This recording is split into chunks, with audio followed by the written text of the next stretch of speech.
how are you using technology to help the client's experience?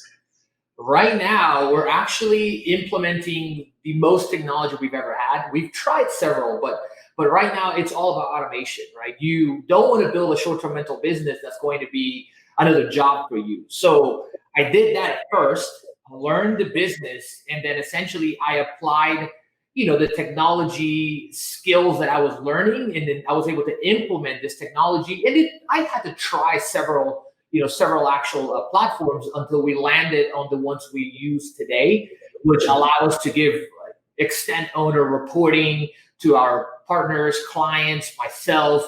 And we use technology to automate all of the messaging, the quality control, all of the scheduling, and even the reviews at this point right now. We're just everything. We're pretty much automating. We've automated the entire business, but there's always a next level of automation, right? And it just comes one tweak at a time.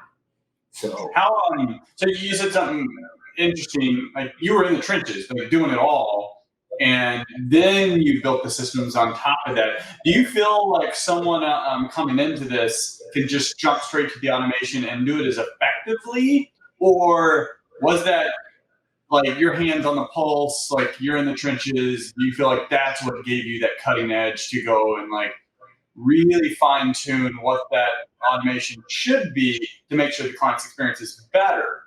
Mm-hmm.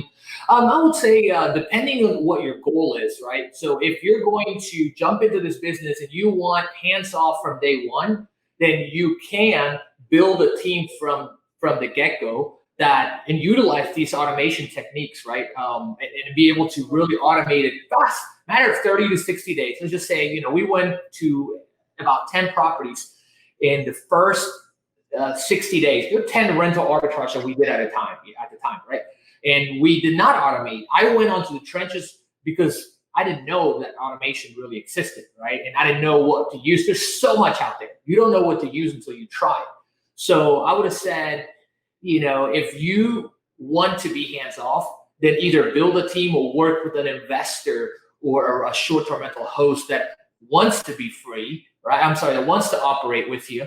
And if you want to learn the business, operate, and then leverage those skills to either teach someone else or improve your business and grow your operation. So like if somebody wants to actually build a management company, which we accidentally built a badass management company, right? That was by accident. I didn't know I was getting into the management business, but that's what you do when you're managing short-term rentals. So I would say go for it, learn everything, and then after you've done it, for 2, 3, 4 months with more than 3 to 5 properties, then you really know what's going on. Or go work with somebody that has done it before with tons of properties, right? That's my suggestion. Either way, I would say it's all about your goal.